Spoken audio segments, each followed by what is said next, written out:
Bagaimana kau merasa bangga akan dunia yang sementara?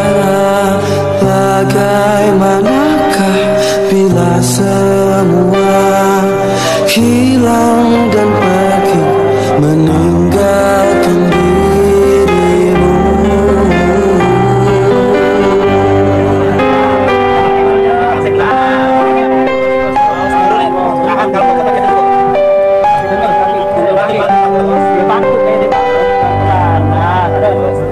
Bagaimanakah bila saatnya waktu terhenti, tak kau sadari? Masihkah ada jalan bagimu untuk kembali mengulang? Pesantren beliau sangat besar di Cisaeng, Bogor, Parung. Dan beliau adalah anak dari seorang kiai besar juga. Saya manggil AA karena saya pernah ngaji juga di sini. Sofwan. Pernah suatu saat, ya karena kalau nggak mendekat, kalau beliau begini, kalau nggak mendekat kita kata dia.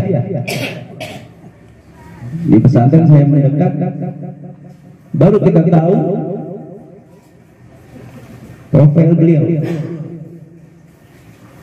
Malah saya disuruh ngaji kitab yang nggak diaji di pesantren, di kurikulum kita di pesantren Asapel. Sal, beli kitab hikam. Saya nggak ngerti kitab apa. Beli kitab hikam, ngaji mulai dari min alamatul itimad ala amal nuqsan rujain wal wujud jalal, terus lagi rodatul tajrid ma'ik madra, sampai pada titik yang saya ingat omongan beliau adalah ketika bicara idfan wujudaka fil adl. Saya lihat ini dijadikan satu momen hidup bagi beliau. Idfan fi wujudaka, idfan wujudaka fil adl. Artinya kubur dalam identitas kalian. Ini susah, Pak. Susah. Apa pada dasarnya kita punya sifat ria, itu aslinya kita. Pengen nyohor, pengen ngetop. Ini bertolak belakang sama jiwa kita. Beliau idfan wujudaka fil adl. Simpan dalam, kenapa? Barang siapa yang menyimpan dalam diri kita, maka akan kuat tauhidnya kepada Allah Subhanahu wa taala. Mulai saya mendekati beliau, barulah saya tahu beliau punya sebuah thariqah. Thariqahnya apa, Kiai? Saya nggak pakai Kiai, Ustaz, karena saya ya masih santri lagi. Thariqah kita namanya Muhammadiyah. Kaget saya, bukan orang NU kita. Bukan itu, salah. Thariqatul Muhammadiyah adalah mengikuti apa yang dilakukan oleh Nabi Muhammad. Apa ya, Kiai? Beliau uzkurullaha qiyaman wa qu'udan wa 'ala junubikum. Itu kerjaan beliau. Ingatlah Allah.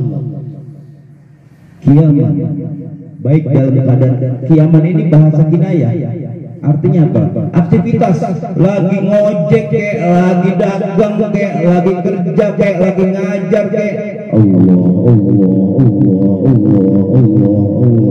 Itu kata beliau. Wa qu'udan, lagi istirahat, santai. Allah. Itu beliau ngomongnya. Mudah-mudahan kita bisa amalin, insyaallah. Wa 'ala junubikum, dalam keadaan tidur. Lagi mana tidur majikir? Tidur zikir sampai mata melerap. Allah. Satu sinyal hidup.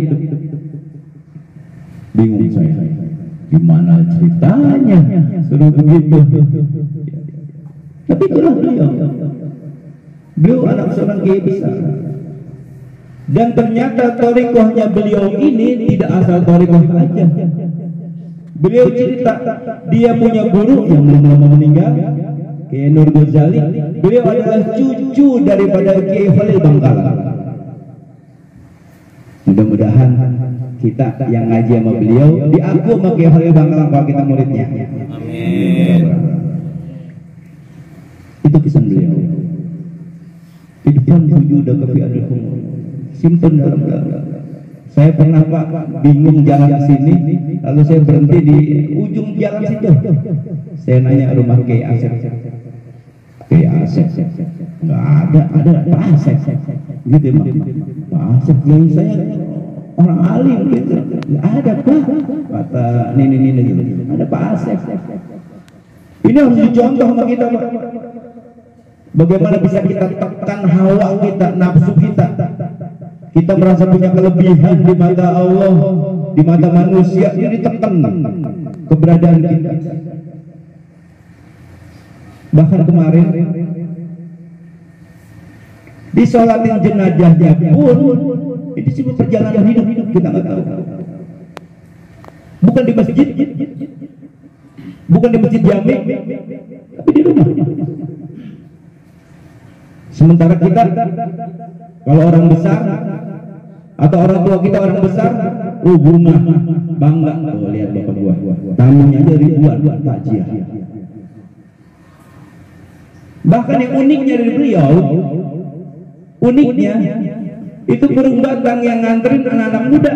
Kali 10 orang masa ngikut. Ya Allah, saya ngerenung di situ Pak.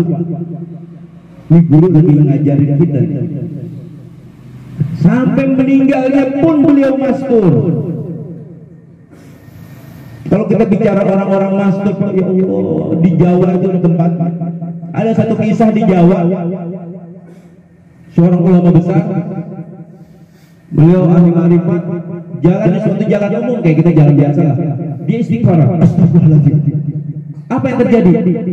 Ternyata di bawah jalanan umum itu terkubur seorang wali mastur. Apa yang terjadi? Malamnya itu wali ngimpi ngomelin tuh si kiai yang kasyaf yang bisa ngelihat dia ada di mana posisinya. Apa yang tadi diomelin? Gua kagak redo sama lo kalau lo cerita sama orang-orang gua ada di situ. Sampai begitu Pak. Ditarik hajar maut. Itu merupakan kuburannya ribuan wali. Suatu ketika ada orang lagi gali kubur, kaget Pak. Di dalam kuburan ada bangku seperti bangku kerajaan, ada orang lagi ngaji. Kaget dia.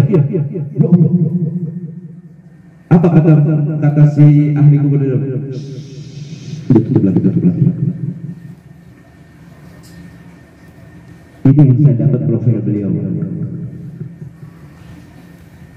Dan untuk kita yang muridnya ada pesan dari beliau. Saya ini orangnya apa ya? Cuman banyak nanya doang teori. Kalau kata Kiai Asep, saya orang teori doang. Bahkan saya juga ngeri ya. Ada hadis Nabi, inna ahla Bani Israil kana likasratu soal. Orang Bani Israil hancur karena banyak nanya. Mudah-mudahan saya enggak gitu ya. Apa kata beliau? Selain beliau mengatakan torikotilnya kita Muhammadiyah, bukan Muhammadiyah organisasi ya, ngikutin apa yang dilakukan oleh Muhammad. Udhkurullah, zikir di hatinya Allah kiamal dan kalau lupa saat istighfar, astagfirullahaladzim, hampura ya Allah, saya lupa engkau ya Allah, zikir lagi, tapi lupa lagi, istighfar lagi, lupa lagi, istighfar lagi. Itu pesan beliau. Mudah-mudahan kita bisa amalin. Amin ya rabbal alamin. Dan juga pesan dari beliau, Pak Kiai, bagaimana dengan pengobatan? Pengobatan ini untuk jalan dakwah, jangan dibalik. Jangan dibalik. Jadi bagaimana ketika ada orang butuh kita, itu jadi media. Taklim dulu. Nah, saya ingat begitu. Taklim dulu kata beliau. Saya ngikutin beliau ke Cikarang, itu pulang kita naik truk apa namanya, truk bata, ya. Santai aja beliau, santai beliau. Ya. Naik truk bata, nggak ada kalau kayak gitu, ada gengsi turun dari truk nih masa kia itu beliau truk. PM. Ya. Jadi orang butuh kita, orang minta tolong baik kita, jadikan media untuk dakwah. Dia yang tadi nggak ngaji, gara-gara begitu ngaji, jadi ngaji dulu, ngaji baru sesuaikan dengan hajat beliau. Mudah-mudahan bisa kita jalankan, insya Allah. Bapak sekalian berbahagia, ya. Ini 10 menit dari profil beliau, ya, walaupun kita mungkin jauh dari panggang dari api, ya. Apalagi saya, ya mungkin bukan termasuk murid yang diharapkan sama beliau, gitu ya. Tapi ya berkat doa beliau, ya kita semua, ya, semuanya selalu dalam lindungan Allah Subhanahu Wa Taala. Jadi pesan beliau kita jaga. Satu yang sampai sekarang saya belum jalanin ketika saya pesantren. Lu nyalain TV, lu sukanya apa? Sukanya bola? Apa lawan apa? Ya kalau kita misalnya Madrid ketemu apa itu musuhnya tuh, Barca gitu ya. Lo nyalain TV keras-keras, lo nonton, lo sholat, udah kira suruh nonton, suruh sholat. Kenapa? Kalah nggak zikirnya sama TV bolanya. Loh, yang ada kita ngeri ya. Kalau lagi gol kan kita nggak ngeliat ya. Itu pesan beliau yang saya kerjain, ya. Jadi ya mudah-mudahan uzkuru ma'asina mautakum, ceritakanlah kebaikan tentang orang yang sudah meninggal. Ini hadis ini juga saya pernah nanya sama Kiai Yesut Allah yarham, apa sih makna kandungan uzkuru ma'asina mautakum, ceritakan kebaikan orang yang sudah meninggal. Karena begini Pak, orang yang sudah meninggal, apalagi kita menyaksikan isyhadu annahu min ahli khair atau isyhadu annaha min ahli khair, semua tentang ngomong khair, ini orang baik, dicatat sama malaikat kita orang baik. Tapi ketika besoknya ada yang ngomongin jeleknya, itu balas balik Pak. Lihat catatan tadi, lihat catatannya. Itu di syaratnya seperti itu. Kiai Irfan yang beliau menyampaikan, ya guru saya. Lihat catatannya, kata tetangga orang baik. Lah ini ada yang ngomong ini. Lihat lagi, naudzubillah. Makanya kita jangan sampai ngomongin orang, karena nanti akan berbalik. Man satara uyubal mu'minin satarallahu yaumul qiyamah. Barang siapa yang membuka aib orang mukmin, dibuka nanti di hari kiamat. Oleh sebab itu, rekan-rekan sekalian, para jamaah sekalian, di hari yang ketiga ini mudah-mudahan Allah memberikan rahmat limpahkan dalam kuburnya. Dan juga saya sedikit agak risih ketika saya membacakan talqin pada beliau. Kenapa? Kan talqin apa sih arti talqin Pak? Ngajarin si mayat, betul nggak? Itu talqin maknanya. Karena orang kalau meninggal itu bagaikan bingung, orang ada di lautan harus ngapain, bingung. Itu talqin fungsinya. Kebetulan karena belum ada orang, ya udah deh, kagak ada akar, alang-alang gue jadi, ya udah saya baca aja talqin. Di sini saya malu sama almarhum. Kenapa? Idza da'a malakani, ya Ustaz, nanti kalau ada malaikat datang itu namanya munkar dan nakir. Dalam hati kata kayak kawan dia mah gua. Idza da'a malakani, terus dia fasalan, dia bertanya, tenang, enggak usah risau, enggak usah takut. Kalau dia nanya, man rabbuka, siapa Tuhanmu? Allahu rabbi. Lah gue aja kenal Allah dari dia. Bingung saya Pak, nah gue ngajarin guru gue, bingung saya. Ya Allah gimana? Nah, udahlah, anggapnya formalitas daripada nggak ada yang tahlil, nggak ada yang talqin gitu. Tapi hati saya bergejolak dalam hati, ya Allah maaf guru, gue culangan, gue sombong. Kenapa? Kita dikenal Allah ya karena wasilah beliau. Tiba-tiba ngajarin, entar kalau ditanya, nah gimana? Sama dengan kasus Rasulullah meninggal. Saya tanya Pak, Rasulullah meninggal ditanya nggak? Man Nabi juga? Lah dia lagi mau ditanya dia orangnya. Jadi kesimpulan para ulama, tidak semua orang ditanya di dalam kubur, termasuk Sayyidina Umar bin Khattab. Sayyidina Umar bin Khattab orang paling galak. Bahkan setan aja kalau ada dia minggir, nyari jalan lain, nggak mau ketemu. Tuh, Umar bin Khattab. Kata Utsman bin Affan gini, gua penasaran sama orang. Di dunia galak banget, siapa aja dilawan. Nanti ketemu mungkar nakir, rasain loh. Akhirnya ini ceritanya masyhur Pak, ya. Termasuk kalau nggak salah ada di dalam kitab Nurul Zulam karangan Imam Nawawi Al-Bantani. Itu ketika di dalam kubur semua udah pergi, itu Sayyidina Utsman dengan kekuatan kasarnya beliau didengerin. Boelah, lah bukannya dia takut, malah yang namanya mungkar dan nakir geget, bahasa kita geget apa ya? Gemeter. Lah mau nanya dibalikin lagi. Ngapain nanya gua? Bahkan dia. Jadi ternyata bukan di dunia aja, di akhirat galak juga dia. Nah ini masuk bagi semua. Apa kata Sayyidina Umar? Lu nggak tahu gua temennya siapa? Lu balik lah, kacau nanya dia.